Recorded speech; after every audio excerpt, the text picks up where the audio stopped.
The courtroom froze as the homeless man shuffled in, his boots torn, his coat clinging to him like a second skin of sorrow. Judge Caroline Whitmore, known for her iron will, scanned his case file, then suddenly gasped, her hands trembling, her face draining of color.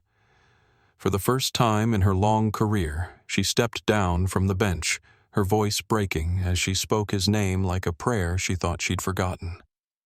But what happened next will shock even those who thought they'd seen everything. But first, let's go back to the beginning. The courtroom exhaled a tired breath, its cracked walls and fluorescent lights casting a cold, indifferent glow over the proceedings.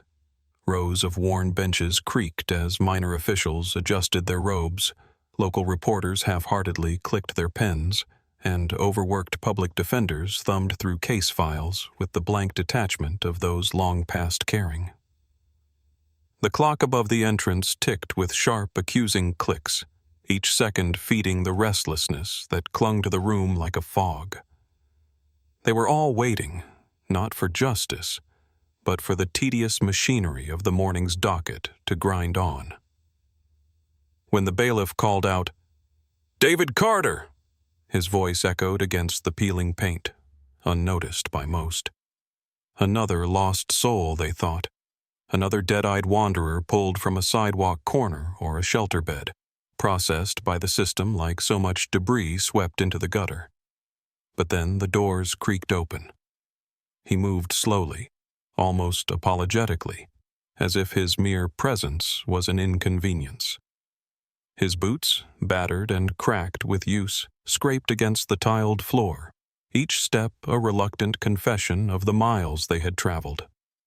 His jeans, once sturdy, now hung in tatters, and his heavy coat, patched and sagging, bore stains no laundromat could erase, the deep, unspoken stains of survival. A matted, unkempt beard obscured the sharpness of a jawline that had once been proud, and under the brim of a battered cap, his eyes remained downcast, as if fearful that direct eye contact might somehow confirm his worthlessness to the spectators. Murmurs rippled across the courtroom like a foul wind. A city clerk smirked behind her clipboard. A junior reporter, still green with ambition, leaned closer, sensing the easy bait of a human interest tragedy. Somewhere near the back, a young attorney nudged his colleague and whispered, just loud enough, "Another career junkie looking for pity." Behind the bench, Judge Caroline Whitmore presided with her usual air of methodical detachment. Silver hair coiled neatly at her nape, glasses perched precisely on her nose. She was a woman whose reputation for stern but scrupulous justice left little room for sentiment. Her gavel hand was swift, her sentences measured, her gaze cool. She flicked through the morning's case files with clinical indifference, scanning arrest reports, minor charges, petty thefts, until her fingers paused, mid-turn, at a name she hadn't heard in years. Her brow furrowed. Her eyes darted down to the line again. David Carter. It hit her like a jolt. Not the name of a stranger, but the echo of a past that suddenly yawned wide open beneath her. Her spine stiffened. Her breath caught for just a second. A silent intake sharp enough that the clerk nearby glanced up in confusion. Caroline's lips, usually so quick to purse into thin, judgmental lines, parted slightly in astonishment. Her gavel hand lowered, not with its usual force, but with trembling uncertainty. She lifted her gaze, scanning the courtroom until her eyes found the homeless man standing alone before her. And for the first time in years, Judge Caroline Whitmore, the unflinching arbiter of countless fates, whispered a defendant's name not with judgment, but with a flicker of something perilously close to grief. David.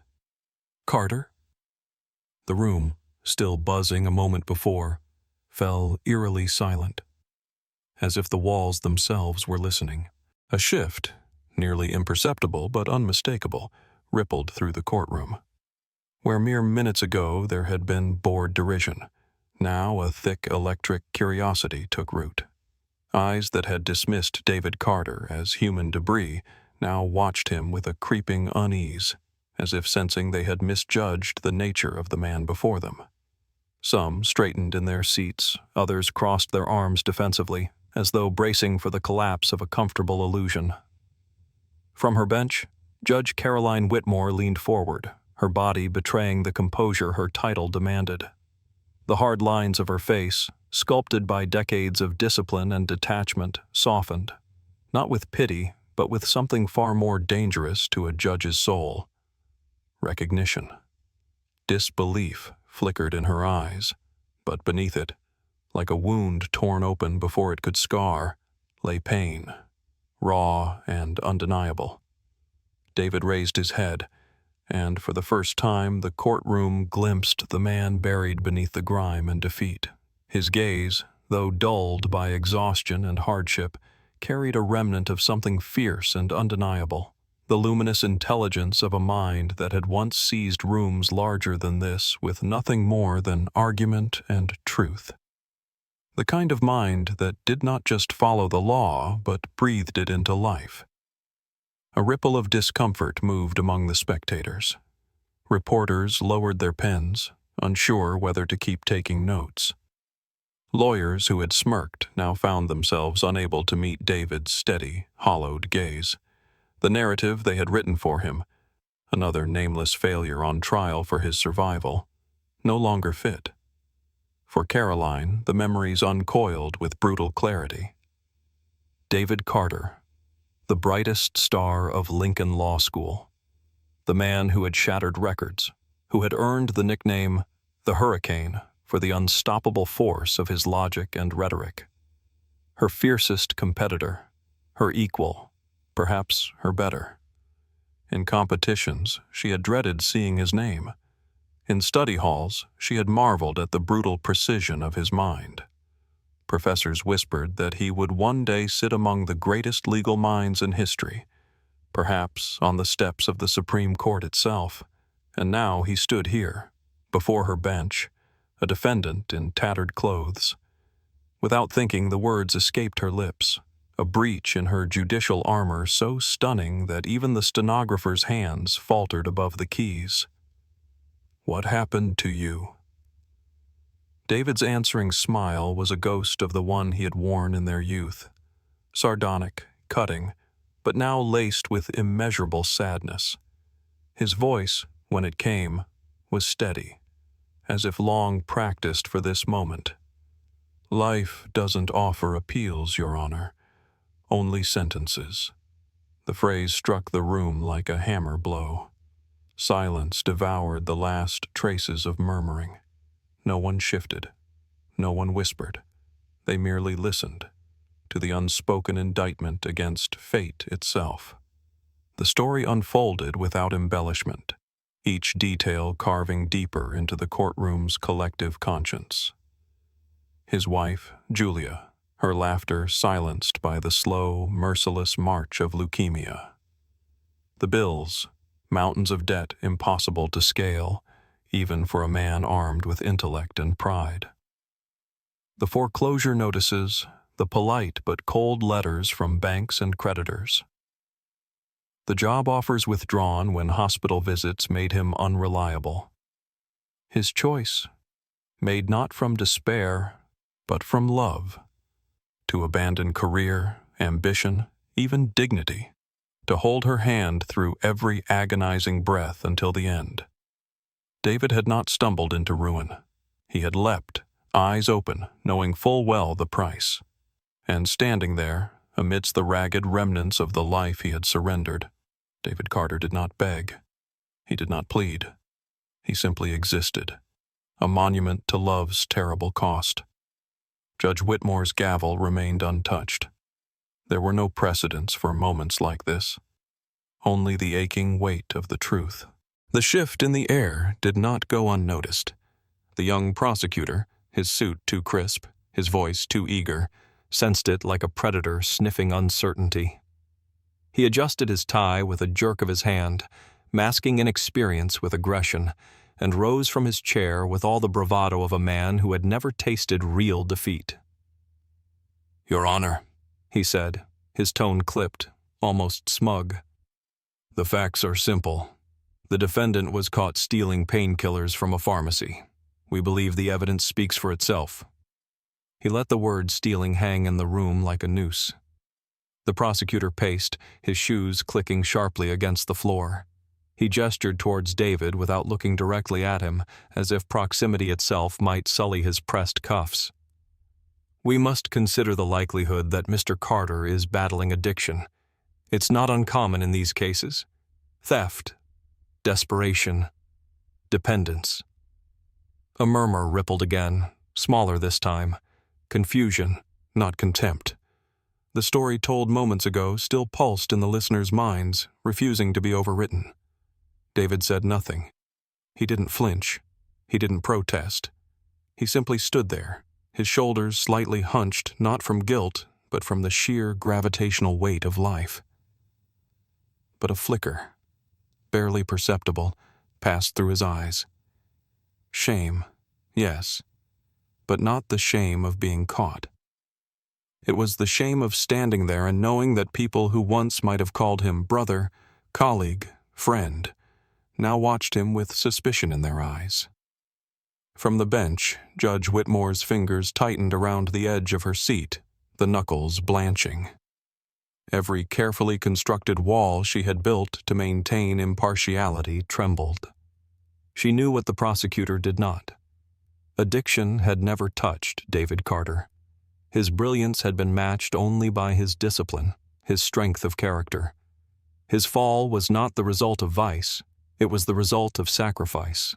The public defender, a woman barely older than the prosecutor, her brown suit rumpled, her eyes weary beyond her years, rose to her feet. She did not try to paint David as a martyr. She did not plead for pity. She spoke plainly, her voice hoarse from too many lost battles.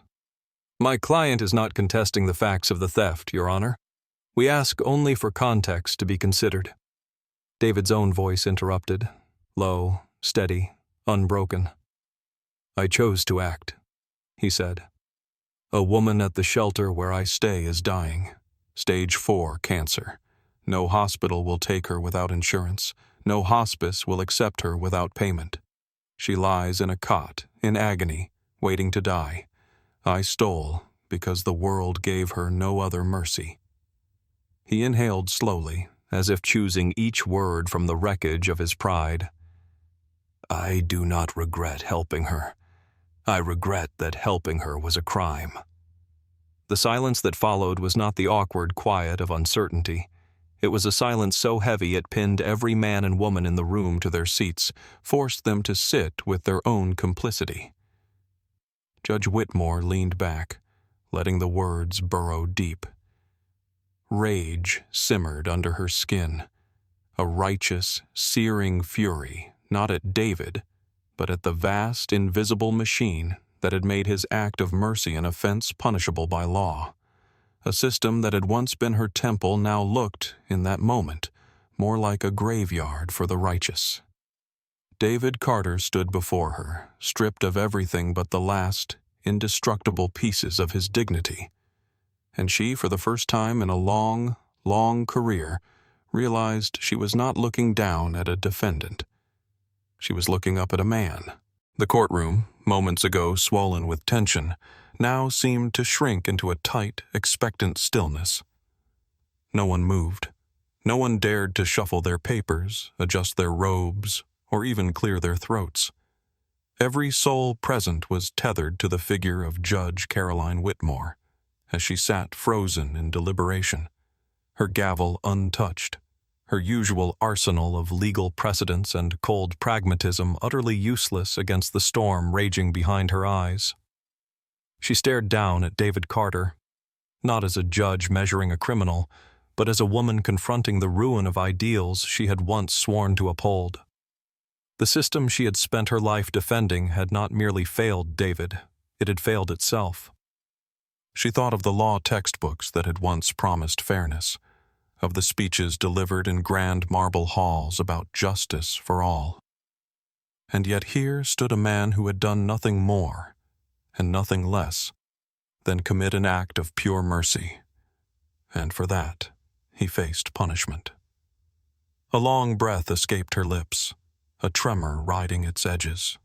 When she spoke, her voice carried not the mechanical authority of the bench, but the quiet, devastating weight of human truth. "In the eyes of this court," Caroline said, every syllable cutting through the thick air, "compassion is not a crime." The words landed like a hammer blow, fracturing the last remnants of cynicism that clung to the room. She rose from her seat, the movement deliberate, shedding the shield of her black judicial robe as she descended from the bench. Gasps scattered through the room. Judges did not descend. Judges ruled from on high. Yet here she was, crossing the space that had always separated authority from the judged. Underneath the robe, she wore a simple navy dress, no adornments, no symbols of power, just a woman walking toward another human being. She stopped before David Carter. Their eyes locked, two former titans of ambition now bound not by rivalry, but by the raw, unvarnished truth of suffering and survival. Caroline extended her hand, her voice thick, trembling on the edge of emotion. "Mr. Carter," she said, "this city, this country, needs men like you. If you'll allow me, I would like to offer you a second chance." For a moment, David stood motionless, as if his battered heart could not quite trust what his ears had heard. His hands, scarred and rough from the brutalities of survival, rose to meet hers. Tentative at first, then firmly, gratefully, clasping. Tears welled in David's eyes, not at the dismissal of charges, that was mere legality, but at something far rarer, far more precious. The restoration of his dignity, the acknowledgement of his humanity in a world that had long since looked away. The gallery, stunned into silence, then erupted into applause, hesitant at first, uncertain if such emotion belonged within these austere walls. But it grew, and grew, until it thundered against the windows, against the columns, against the very heart of the building that had once seemed so cold. Reporters scribbled furiously, sensing history crackling in the air. Cameras flashed, pens flew. The name David Carter would soon cross the nation's lips, not as a statistic, not as another tragic casualty, but as a symbol of quiet, stubborn grace. And somewhere deep within every soul present that day, something fundamental shifted. They saw it clearly, unarguably, for the first time. That greatness is not housed in courtrooms or titles or robes. It lives in the broken, the battered, the ones who choose mercy even when mercy costs everything. Dignity, it seemed, could be buried by circumstance, but it could never, not truly, be destroyed.